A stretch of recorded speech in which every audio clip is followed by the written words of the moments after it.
chaîne de la diaspora congolaise. Tozalara toujours na bino bozalara ya biso bandeko balandi mbote sika bozwami bozali kolanda biso na EDTV la voix de la diaspora congolaise tozali awa na temple ya démocratie ndako monene oyo parti UDPS ezali awa na permanence na ye toyeni ni toye kotala engebene na masila maki ko annoncer par le secrétaire général Jean-Marc Abundu Wakabund par rapport ya report ya congrès Oyo UDPS a zali ko préparé pour na kokotisa to komi wapi est-ce que ba pesi déjà date ya sika combien de candidats Oyo bazali déjà ba déposer ba candidature na bango na kati ya parti Oyo bolanda kindenge nini mwana mboka Paul Chilumbu ye azali premier candidat Oyo a annoncé qui candidature naie en tant que successeur il y a le grand Mahatma le Mukishi le fait président Etienne Tshisekedi kuna pe na poto bolandi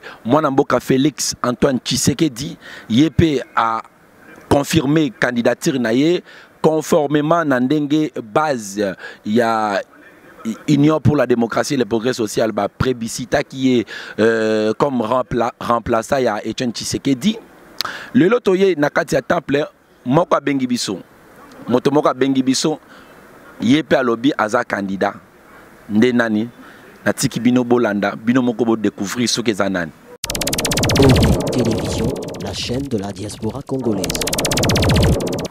Voilà bomoni ndenge tozui ndenge to annoncer kibino que tokozala liboso ya tata moko Tata a déclaré candidat sur ce serre il y a Kit Yangwende il y a Mokondi ya UDPS moi namboka David Mukeba Mbote Mbote François Kula Obengi biso Eco Dynamique Télévision Toya Toyebite Toyoki déjà na ba Eco Tongito confirmé yo moi namboka David Mukeba président vice-président il y a Ligue de Jeunes il y a UDPS président il y a jeunesse et rassemblement. Bayebi Sibiso oza candidat à la présidence. Olingo Sircede et Etienne Tshisekedi. Et ça solo toza lokuta. Non, d'abord nangi tu vas comprendre que les ambitions légitimes. Mutunyo surtout oyo azana kati ya lingomba ya UDPS, n'est-ce pas? A koki kolanda na mate ya autre joie et pas ya grand esprit Etienne Tshisekedi wa Mulumba. Kotala que est-ce qu'il y a quelque chose au sein de mon parti.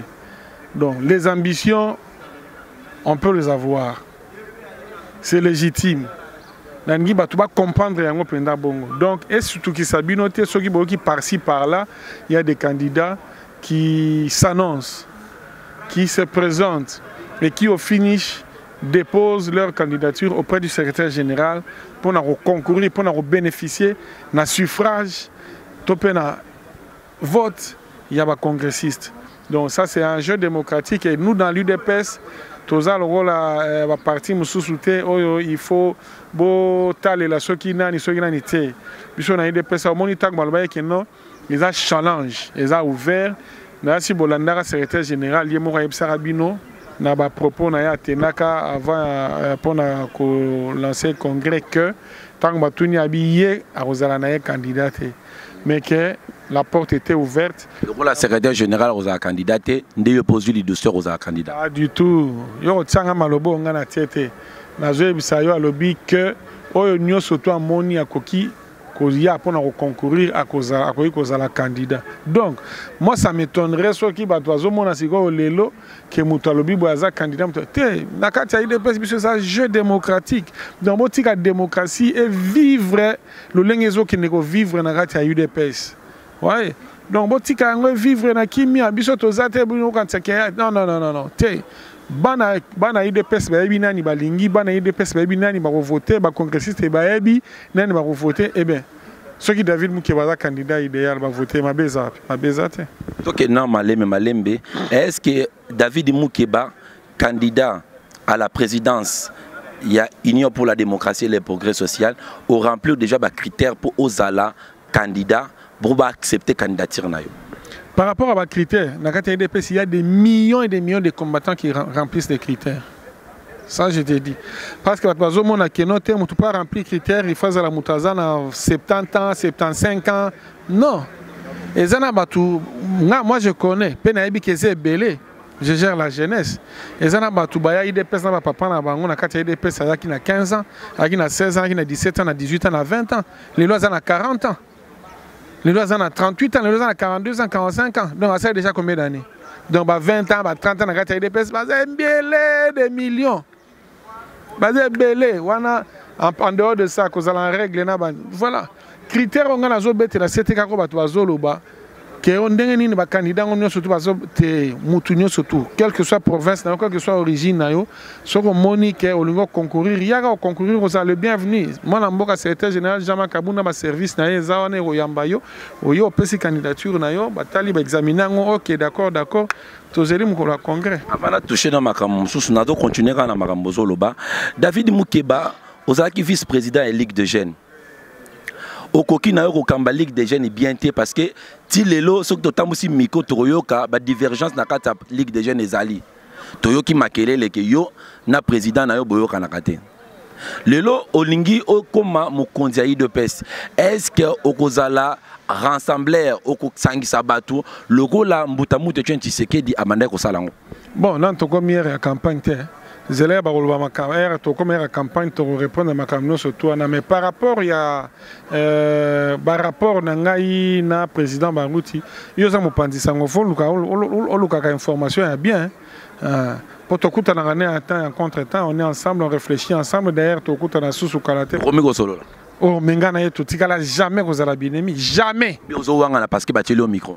Na yebisu yo soko kutani na EPCA miko ngana jamais to tikala ko lekala na nzela to tikala ko kanisa na boy jamais ata mukolo moko te David Mukeba na batunde basala batunde moni komaka moi culture mo na kati ba congolais baroya ko songi songi uti ko il est certes songi songi ngo bino be bolanda ki ngo bino ba leader non biso ba leader to landa on te parce que to zarana toujours ensemble on travaille ensemble on réfléchit ensemble non na sala lo monter sans même sur les lits il y a hôpital même sur les escaliers ça non le monter 5 ans à web sangai donc pour répondre à la question là David Mukeba za rassembler.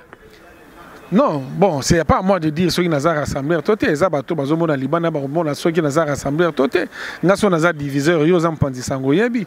Mais Nakati Nangai, n'a pas de division. David Mukeba, comment on a campagne? Il y a mobilisation, il y a sensibiliser base, il y a côté pour ne pas dire débat contradictoire face à Bakanda. Nous avons annoncé les téléspectateurs, nous sommes déjà notre troisième candidat, David Mukeba, Oyo, à qui déjà candidature dans la commission et pas un secrétaire général. Non, on a tiré candidature dans la commission et en plus, et là, moi je vais te dire, ça dit c'était une réponse à une question d'un journaliste pour dire que ne soyez pas surpris que dans les heures qui viennent, que David Mukeba dépose sa candidature comme candidat à la présidence du parti. Comprenez? Donc, en fait, c'est ça, le vrai début, il y a un problème. Je voudrais que les gens comprennent que Batieli Mutumundu qui était pour nous non yoko le candidat candidature à Félix Tshisekedi. Batiete. Donc Mutoko uta le loi uti Équateur akiti bua yanga na uti Équateur na zaki président fédéral kuna na za candidat pour na kitana na président Tshisekedi. Ba ko so candidature na ba kotia. De bon mon onte za ba candidature za ko accompagner. Non. Nous savons du reste. Pour nini oyoyo adversaire na biso na minito azali nango ezali Félix Tshisekedi toyebi mais ça ne nous empêche pas de dire que non on peut se mettre debout na tikeda de mituna avant dernier David Mukeba il est motivé yo au sa candidature non na IDPS mais attends ce qui yo za politicien oza na ambition te place no za place na za na politique alors tika ambition noble oyo ezali égoïste te ambition ezali pour na servir mboko na yo ambition ezali pour na servir peuple na yo soki oza na ngote que oza se retrouver na carte politique alors place no za te bima kende David Mukeba avant de compter na deux dossiers politiques David Mukeba ba jeune union so bandimela yote ou peut-être vas croire la candidature na yote na les alliés pour reposer. Moi je suis un légaliste. Nous avons tout ça. Et ça même si on a le ministère aussi la propagande, la propagande, la intention. Le moment où nous avons sa propagande, on va le faire, on va dire ce qu'on peut dire. Projet de société dans l'IDPS. Nous avons un projet de société dans l'IDPS. L'IDPS c'est un projet de société. Il faut s'imprégner dans le projet de société à l'IDPS. Au latin, comme nous avons dit pour changer le peuple d'abord, comme les cadres d'abord. Non, le peuple d'abord, les alliés dénominateurs nous va trouver pour la marche na biso to souci na biso les animes et quand si kala kaka ndengwana pouvoir mieux surtout projet mieux surtout pour les alliés pour mettre en exergue pour mettre en centre et en intérêt mieux surtout peuple alors il faut peuple la prochaine fois peine de yo on ngatu nani la vie qui va voir jamais un projet de société pour la yete ka rozoka ka ko skamba miyo et tikamaka le pas ya kondo kotala siko ndeng peut-être façon à transmettre, façon à commissaire même pas à tourner vos alliés. Mais base vos alliés. Autant pour la rendre moko, tu sais que la table qui pour lobby ça peut pouvoir te moi na habité bon et ça dépend de la terminologie à pouvoir. Ça dépend de la terminologie à pouvoir. Ceux qui montent les lois au quand ça qui c'est que doit pouvoir donc il n'a rien compris na sens, vrai sens à pouvoir. Il y a personne dans zone à pouvoir dans boka au Koleka Tshisekedi. C'est que la démonétiser dans boka dans boka. C'est que dia mema ba to epele bela zo ke a lobili lo bamboka mo beningani. C'est que ba ambassadeur bazolunga ba ministre ba premier ministre bazolunga ba boka musika bazo epana na limité. Yo ngaza pouvoir ndé. Pouvoir ndé yango wana o Tshisekedi azaki nango c'est ça le vrai pouvoir. Ko ya fandi na ndako na ya muke mais yo uti États-Unis oye batindi yo na Obama batindi yo na Trump oye te pa na ye butala ye. Pouvoir ndé yango wana. Pouvoir ça au Kolanda aux hommes on a coûté ça ba mascarade moto ya détenant vrai pouvoir na mboko za Tshisekedi. David Mukeba to moninga mo mosusu ya IDPS conduit par Bino Tshibala abaza bata IDPS auto pe bino IDPS temple sika ezali esika papa tika bino bozo ke na congrès mais bango ba bimila ba etando ke ba lobi ke congrès wana boza na qualité ya convoquer en ça.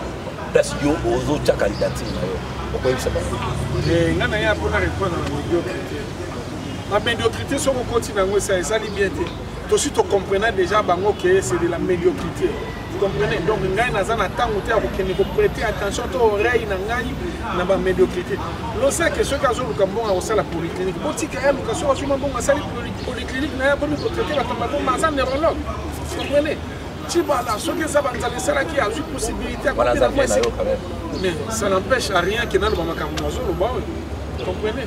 Alors, je vais pourquoi? Parce qu'il y a que David a et je ne suis pas d'accord avec lui, je ne suis pas d'accord avec lui.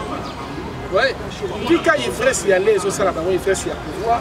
Mais moi je leur dis tout simplement que pouvoir au besoin moi passer il y a pouvoir besoin ils ont éphémère na tambo ya mukeze éternel te oyo bozo sala lelo bozo semer eloko ya mabe pona ba progéniture na bino parce que ceux qui ça bino moko ne boko subir la moto même ba kitani na bino ba subir donc bozo la même na pona ba kitani na bino bon est-ce que bino pena bolingi même bana na bino moko boboti ba nitsoko na bino pour bato ba wana butana ba wana nzela ba sota ba wana lisu ya mabe ba bitala au mwana ya kingandi basala biso bo bon éviter biloko ya ndenge wana ça c'est un conseil elengi ya ba question ezo elanga mais télévision à télévision David Mukeba lelo bosali congrès David a bini président au Suisse statut na bino IDPS boké nango inde ti na ministère intérieur kuna ezalaki liboso Shadari ancien fédéral ya IDPS aza isusu ko batie bino Shadari et batie bino nani Mova Sakani est-ce que ça facile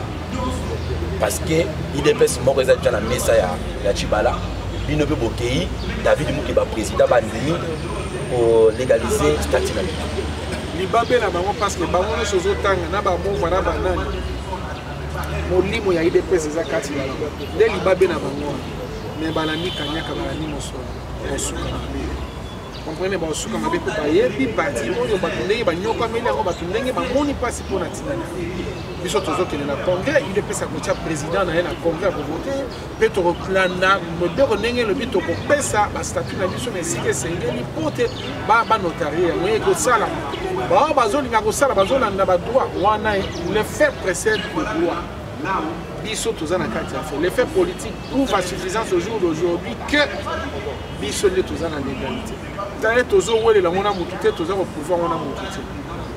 Ici quand nous sommes tous au Kenya, ici quand nous sommes tous au Zala, bayebi que IDPS ezali awa. O bazo sala wana eza ba manœuvre mo ezanga na ngotine eza lokoso ya mbongo ezali motema mabe posaka ke noto zwa to sa beto ke mais eza na suka.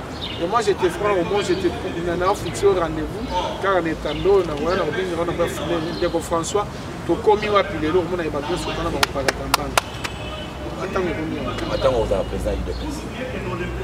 Ezala ngai. Ezala mutu mususu même démarche, tozala même souci, même objectif. Est-ce que vous assure le père a voulu pour pouvoir dans mon côté? Parce qu'à l'anda qui ligne, il y a schéma, il y a non-violence.